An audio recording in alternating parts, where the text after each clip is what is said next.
नमस्कार, दिन भर की बड़ी खबरों में आपका स्वागत है। मैं हूं आराध्या। आज के मुख्य समाचारों में हम बात करेंगे 70 साल के इतिहास में कांग्रेस के योगदान की। लोकसभा चुनाव 7 फेज को लेकर विपक्ष ने उठाए गए सवाल की। भारत जोड़ो न्याय यात्रा के हुए समापन की। इलेक्टोरल बॉन्ड पर तेज हुई सियासत की। मुख्य चुनाव आयुक्त ने राजनीतिक दलों को दी गई सलाह की। लोकसभा चुनाव के नतीजों पर पीएम मोदी के बड़े दावे की। समाजवादी पार्टी ने जारी की कैंडिडेट्स की नई लिस्ट की। और समाचारों के अंत में हम बात करेंगे विदेश मंत्री एस जयशंकर के 3 देशों के विदेशी दौरे की। इसके साथ ही और भी कई महत्वपूर्ण खबरों से कराएंगे आपको रूबरू। लेकिन तमाम बड़ी खबरों से पहले एक नजर आज की टॉप खबरों पर। अगर देश में कांग्रेस नहीं होती तो यह देश अखंड नहीं रहता। भाजपा की कांग्रेस नहीं होती तो क्या होता, किताब पर शिवसेना सांसद संजय राउत का वार। बोले, ज्ञान विज्ञान और टेक्नोलॉजी देश में जो प्रगति की है ये सब कांग्रेस की वजह से ही हुआ है। प्रधानमंत्री नरेंद्र मोदी ने दिल्ली में इंडिया टुडे के कॉन्क्लेव 2024 में हुए शामिल। बोले, मैं हेडलाइन नहीं डेडलाइन पर काम करता हूं। कहा, मैं 2029 लोकसभा चुनाव नहीं 2047 की तैयारी में लगा हूं। देश में इस बार 7 फेज में चुनाव पर विपक्ष ने उठाया सवाल। टीएमसी बोली, बड़ी जेब वाली पार्टी को होगा फायदा। मल्लिकार्जुन खड़गे बोले, मोदी को प्रचार का ज्यादा मौका मिलेगा।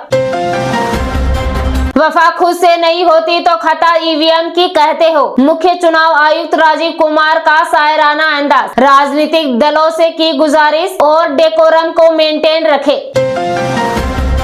लोकसभा चुनाव की तारीखों के ऐलान के बाद समाजवादी पार्टी ने जारी की कैंडिडेट्स की नई लिस्ट। आजमगढ़ से धर्मेंद्र यादव को बनाए उम्मीदवार। वहीं गौतम बुद्ध नगर से डॉक्टर महेंद्र नागर को दिया टिकट। चुनाव आयोग सरकार के इशारों पर काम करता है। इलेक्टोरल बॉन्ड पर राज्यसभा सांसद कपिल सिब्बल ने साधा निशाना। कहा, इलेक्टोरल बॉन्ड के नाम पर बड़ा घोटाला हुआ है। इसका फायदा सीधा बीजेपी को हुआ है। उन्होंने कहा, आरएसएस और बीजेपी बताए इस करप्शन पर क्या कहेंगे, उन्हें जवाब देना चाहिए। सुप्रीम कोर्ट रजिस्ट्री ने इलेक्टोरल बॉन्ड का डेटा लौटाया। चुनाव आयोग ने 2019 और 2023 में दिए थे। इन्हें आज वेबसाइट पर डालने के निर्देश दिए। प्रधानमंत्री नरेंद्र मोदी ने कर्नाटक के कलबुर्गी में जनसभा को किया संबोधित। कहा, कांग्रेस कितने भी कपड़े बदले लेकिन उनकी करतूतें नहीं बदलती। वो क्या जाने हमारा इतिहास। ये की आलोचना को लेकर जयशंकर ने अमेरिका समेत पश्चिमी देशों को दिखाया आईना। कहा, मुझे नहीं लगता कि उन्हें एक साथ रखना अमेरिका के लिए उचित है। विदेश मंत्री बोले, मैं दोनों के बीच अंतर करूंगा। सीडीएस जनरल विपिन रावत की 66वीं जयंती पर एनएसए अजीत डोभाल ने कहा, देश के नायक राष्ट्रीय इच्छा शक्ति और देश के अस्तित्व के लिए आवश्यक। चुनाव आयोग ने पार्टियों को दी नसीहत। कहा, दुश्मनी जमकर करो लेकिन गुंजाइश रहे 4 सलाहें दी। बोले, वफा खुद से नहीं होती खता ईवीएम की कहते हो। दत्तात्रेय होश बोले, दोबारा चुने गए आरएसएस के सरकार्यवाह है। 2027 तक रहेगा कार्यकाल। 2021 में उनका पिछला कार्यकाल हुआ था खत्म। विदेश मंत्री एस जयशंकर 5 दिनों की विदेश यात्रा पर 3 देशों की यात्रा का करेंगे दौरा। वह सिंगापुर, मलेशिया और फिलीपींस देशों के साथ भारत के द्विपक्षीय संबंधों को देंगे मजबूती। नागौर लोकसभा सीट में 21,41,000 मतदाता डालेंगे वोट। लोकसभा चुनावों के लिए 1977 पोलिंग बूथ। 11 लाख पुरुष, 10.5 लाख महिला मतदाता। मोदी की गारंटी बनाम कांग्रेस की न्याय गारंटी। बीजेपी का विकसित भारत दृष्टिकोण तो विपक्ष की महंगाई पर केंद्र को घेरने की कोशिश।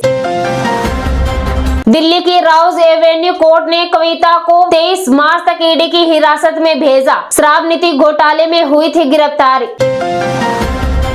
मोदी राहुल चुनाव की घोषणा से पहले पूरा देश घूमे। पीएम लोकसभा की 501, कांग्रेस सांसद 358 सीटें कवर कर चुके। 228 सीटों पर एनडीए इंडिया आमने सामने। दिल्ली के सीएम अरविंद केजरीवाल को आज ईडी के 2 समन। शराब नीति घोटाले में पूछताछ के लिए 21 मार्च और जल बोर्ड केस में 18 मार्च को बुलाया। यूपी की 80 सीटों पर 7 चरणों में होंगे लोकसभा चुनाव। बोले, योगी अब की बार एनडीए 400 पार। लोकसभा चुनाव स्वतंत्र, निष्पक्ष एवं शांतिपूर्ण तरीके से कराने के लिए सीएपीएफ के 4 लाख जवान होंगे एयरलिफ्ट। जम्मू कश्मीर से ज्यादा बंगाल में उतरेंगे सुरक्षा बल। राजभवन ने उत्तराखंड के खिलाड़ियों के लिए आरक्षण विधेयक पर लगाई मुहर। सरकारी सेवाओं में मिलेगा 4% 36 आरक्षण। भारतीय नौसेना के सामने समुद्री लुटेरों ने टेके घुटने। सोमालिया के 35 जलस्युओं ने किया आत्मसमर्पण। 13 राज्यों की 26 विधानसभा सीटों पर होगा उपचुनाव। लोकसभा चुनाव के 7 फेज में वोटिंग होगी। सबसे ज्यादा 6 सीटें हिमाचल प्रदेश की। बिहार में 10 से अधिक लोकसभा सीटों से चुनाव लड़ना चाहती है कांग्रेस। अखिलेश प्रसाद सिंह ने दिया बड़ा बयान। कहा, केंद्रीय मंत्री पशुपति कुमार पारस यदि कांग्रेस के साथ हाथ मिलाना चाहे तो उनका स्वागत है। गुजरात यूनिवर्सिटी में अफगानी छात्रा से मारपीट। हॉस्टल में नमाज पढ़ने पर हुआ विवाद। आरोप भीड़ ने पीटा और तोड़फोड़ की। तो कैसे लगे आज के समाचार, कमेंट करके जरूर बताइए। वीडियो पसंद आए तो वीडियो को लाइक कीजिए। दिन भर की महत्वपूर्ण खबरों की तुरंत अपडेट पाने के लिए हमारे चैनल को अभी सब्सक्राइब कीजिए।